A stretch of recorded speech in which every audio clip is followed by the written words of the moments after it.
আসসালামু আলাইকুম। প্রিয় বাংলাদেশ, আশা করি সবাই ভালো আছেন। আমরা চারজন ঢাকা থেকে গিয়েছিলাম এই যে সীমান্ত বরাবর যশোরের বেনাপোলে।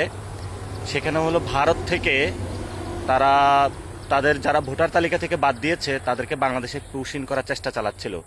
তো একটা পরিবারকে তারা হলো 3 দিন ধান ক্ষেতের মধ্যে বসিয়ে রাখে। বাংলাদেশেও অ্যাকসেপ্ট করতেছিল না, ভারত তাদেরকে হলো কাঁটাতার ঠেলে বাংলাদেশে পাঠিয়ে রাখে।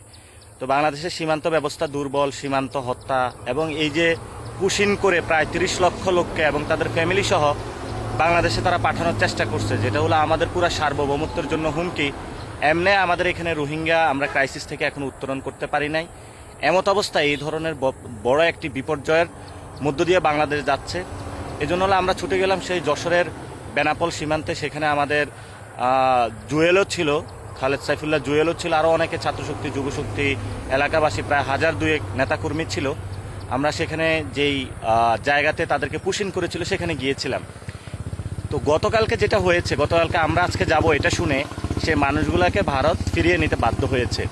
এবং এলাকাবাসীর সাথে আমরা কথা বলেছি, তাদেরকে স্লোগান শিখিয়েছি যাতে হলো সীমান্তে কোনো নাগরিককে হত্যা করলে তারা লাশ নিয়ে মিছিল করে ঐক্যবদ্ধভাবে দাঁড়ায়, বিজিবিরা কীভাবে আমরা শক্তিশালী করতে হয় এই কথাগুলো বলেছি।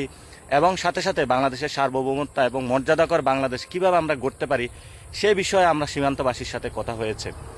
তো আমি আজকে আপনাদের মোবাইলে একটা ভিডিও নিলাম এবং এটা একদম সেলফি ভিডিওতে করছি, কারণ আমার ঝিনাইদহতে যে ক্যামেরাটা ছিল সবগুলা আমাদের ক্যামেরা প্রোডাকশন টিমে যা ছিল সব কিছু হলো এই ছাত্রদল হলো চুরি করে ডাকাতি করে নিয়ে গিয়েছিল।